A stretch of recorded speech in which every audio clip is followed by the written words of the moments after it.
Imagine this.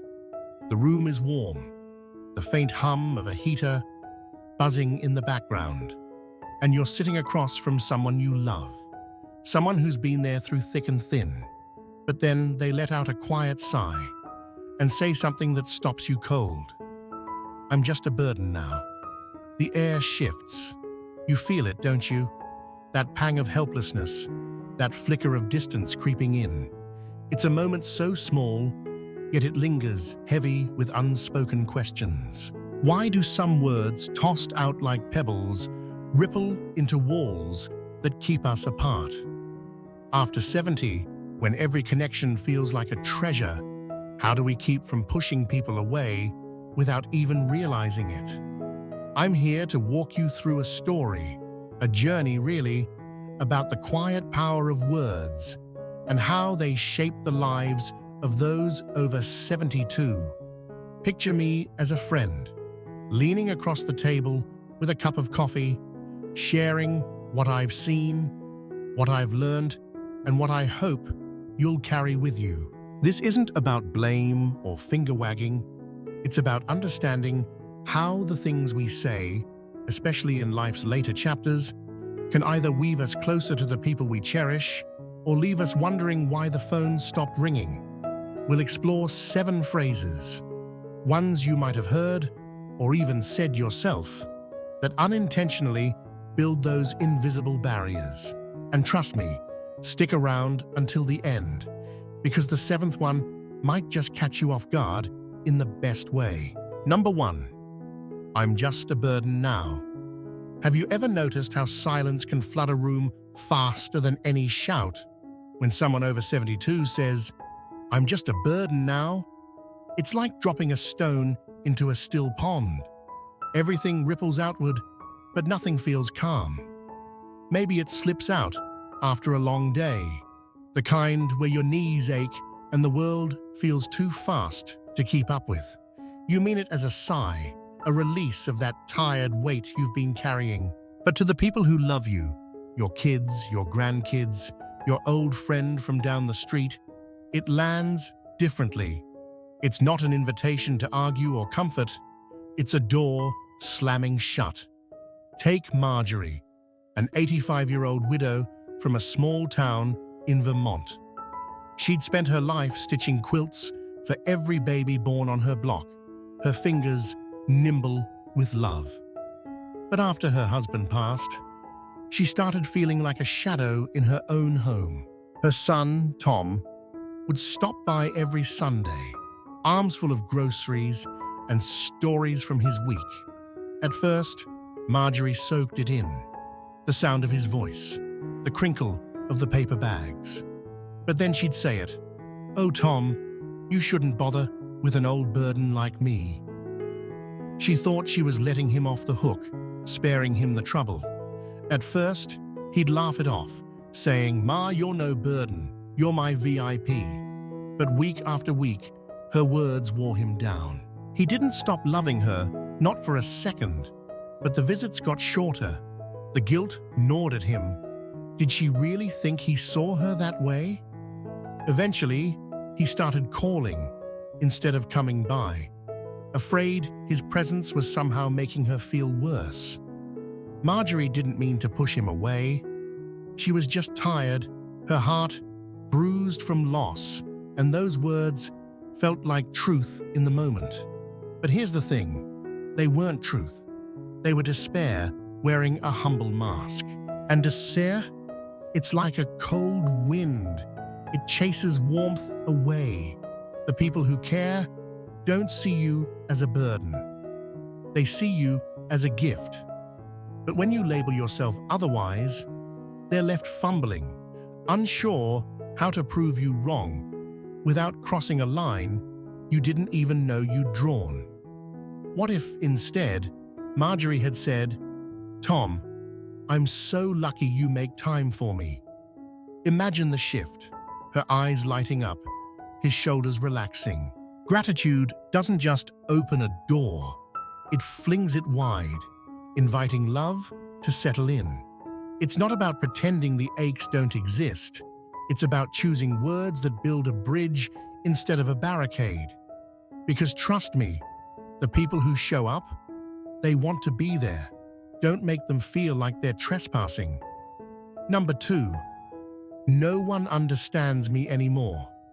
There's a bittersweet ache in feeling like the world's moved on without you. Maybe you felt it too. The way conversations swirl around apps and trends you've never heard of, leaving you nodding along like you're decoding a foreign language.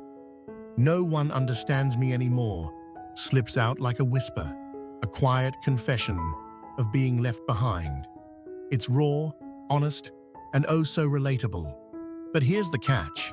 What feels like a plea for connection can sound like a wall going up.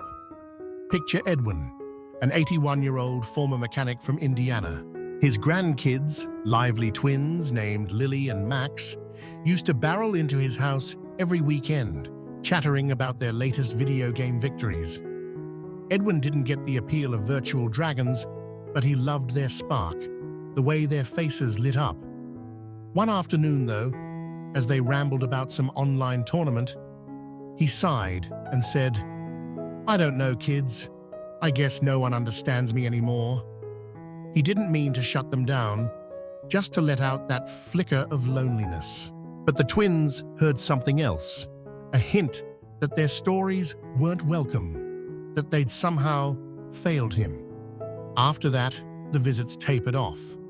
Not because they didn't adore him, they did, but because they didn't want to widen that gap. When they did come, they stuck to safe topics. School, the weather, anything but the stuff that made them them. Edwin noticed the quiet, the way their laughter felt cautious now, but he didn't connect it to that one offhand line. He thought they were just growing up, pulling away naturally. In truth, his words had built a little fence, one they didn't know how to climb. What if Edwin had leaned in instead? "What's so fun about that game?" he could have asked, his gravelly voice tinged with curiosity. He didn't need to master their world, just peek into it. That's the magic of staying open. It keeps you in the circle, even when the details blur. Connection isn't about understanding every byte and pixel. It's about showing you still care enough to listen. Next time you feel that disconnect, try asking a question. You might be surprised how a little wonder can pull the threads of love tighter. Number 3, I've got nothing left to offer. There's a moment, maybe you've had it, where the mirror feels less like a friend and more like a stranger. The lines on your face tell stories, but your energy doesn't match the chapters you used to write. "I've got nothing left to offer" sneaks in then, soft as a sigh, heavy as a stone. It's not arrogance or whining, it's surrender, a belief that your best days are packed away in some dusty attic. But oh, how that phrase dims the light you still carry. Consider Viola, an 83-year-old who once ran a bustling bakery in Oregon. She'd whip up cinnamon rolls that drew lines around the block, her laughter as warm as the ovens. After retiring and losing her sister, her best friend, she started pulling back. When her neighbor, a young mum named Sarah, asked her to join a book club, Viola waved it off. "Oh, honey, I've got nothing left to offer," she said, her voice gentle but firm. She thought she was being kind, sparing them her slower pace. But Sarah heard a goodbye, a sign. Viola didn't want to be part of things anymore. Soon, the invitations stopped. Not out of spite. Sarah just didn't want to bother her. Viola's porch stayed quiet, her stories untold.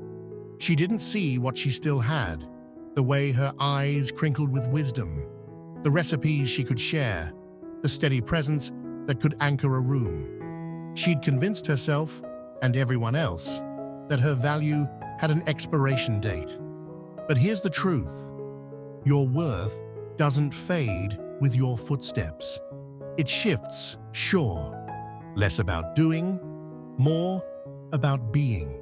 A smile, a memory, a quiet, "I'm here," Those are treasures, rare and radiant. What if Viola had said, "I'm not as quick as I was, but I'd love to hear what you're reading"? That's not just an answer. It's an opening, a signal she's still in the game. You don't have to bake a dozen rolls to matter. Showing up, in whatever way you can, is enough. Your presence is a gift. Don't wrap it in words that send it back unopened. Number 4, I don't want to be a burden. It's funny how noble intentions can twist into something lonely. I don't want to be a burden. Sounds like kindness, like you're shielding the people you love from trouble. You say it when you turn down a ride to the store or brush off help with the yard, thinking you're doing them a favor. But over time, it's like handing them a map with "keep out" scrawled across your heart. Take Jasper, an 86-year-old widower from Texas. He'd spent decades fixing cars, his hands stained with grease and pride. His daughter Clara lived just 20 minutes away and loved popping by with her kids. After Jasper's hip started acting up, she'd offer to drive him to appointments or grab his prescriptions. No, I don't want to be a burden," he'd say, flashing that stubborn grin. At first, Clara pushed back. "Dad, it's no trouble," but he'd insist, and eventually she stopped asking. The calls dwindled too, not because she didn't care, but because she thought he wanted space. Jasper sat in his recliner, wondering why the house felt so empty, never guessing his own words had locked the door. He didn't see it. Letting Clara help wasn't weakness. It was love, a chance for her to feel close. When Jasper's old buddy Hank broke his leg years back, Jasper had hauled firewood to his porch every week. No questions asked. He'd never called that a burden. Why couldn't he let Clara do the same? Saying, "I'd really appreciate that, sweetheart," could have kept her near, her kids' laughter bouncing off the walls again. It's not about leaning too hard. It's about trusting the hands reaching out. They're not offering out of duty. They're offering because you're still their world. Number 5, it's too late for me. Ever feel like life's a train you missed? The platform empty as it chugs out of sight? "It's too late for me" carries that weight, a finality that settles into your bones. It's not loud or dramatic. It's a quiet closing of curtains, a belief that new beginnings are for someone younger, someone else. But oh, how that little phrase steals more than it gives. Meet Beatrice, an 81-year-old from Georgia. She'd always loved gardening. Her backyard once bloomed with roses that stopped neighbors in their tracks. After her kids moved away and her knees stiffened, she let the beds go wild. One spring, a friend suggested a community garden club, just a few folks potting plants together. Beatrice chuckled, brushing dirt from her hands.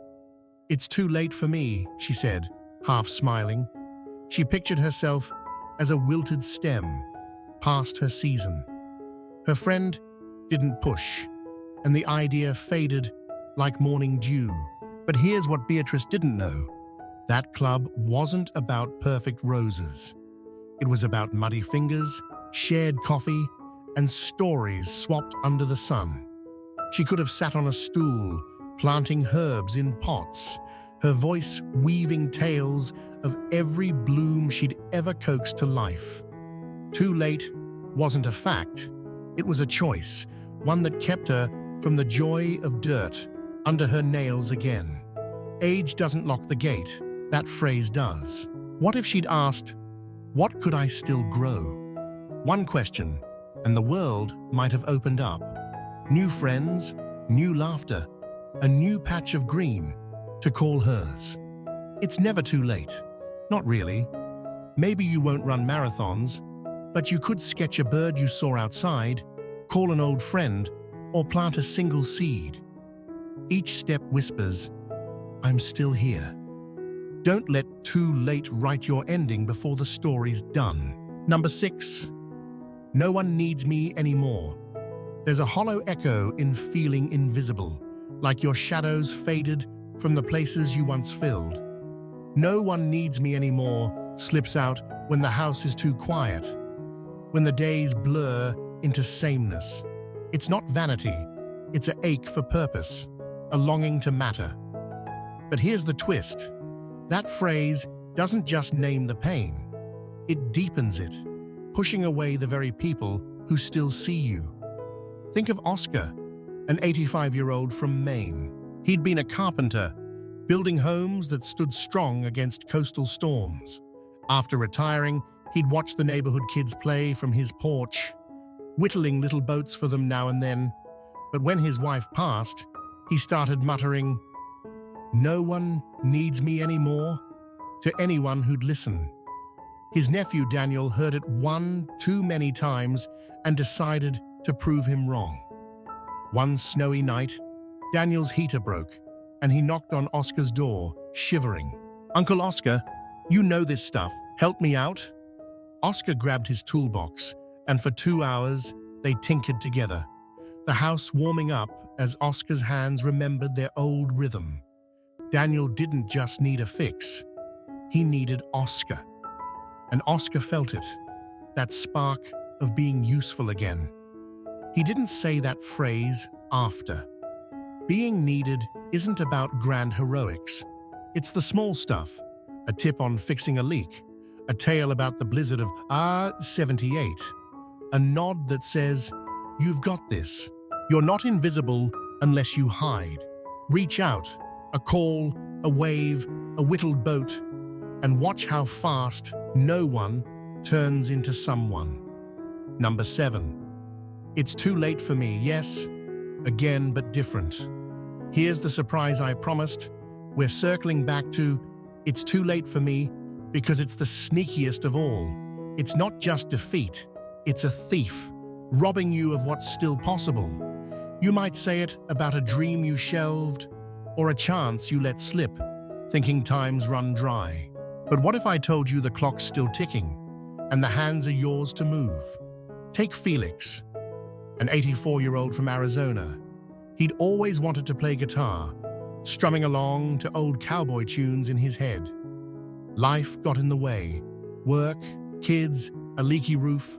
After his partner died, he'd sit on his sagging couch, staring at the dusty case he'd bought decades ago.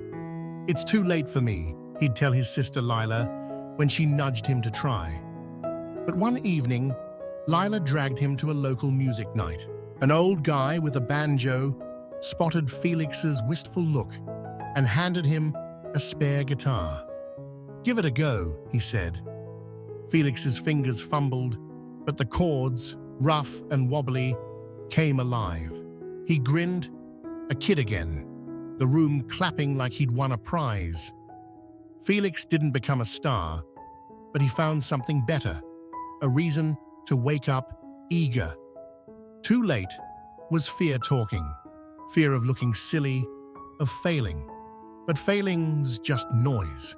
Not trying is the real quiet that stings. At 84, Felix strummed his first song. What's your guitar? A letter unsent, a recipe unshared, a laugh unlaughed? Ask yourself, too late for what? The answer might just light your way. New section, number 8. I've seen it all before. Life after 72 can feel like a rerun sometimes. Same news, same arguments, same seasons spinning by. I've seen it all before rolls off the tongue, a shrug wrapped in experience. It's not wrong, you have seen a lot, from moon landings to mobile phones.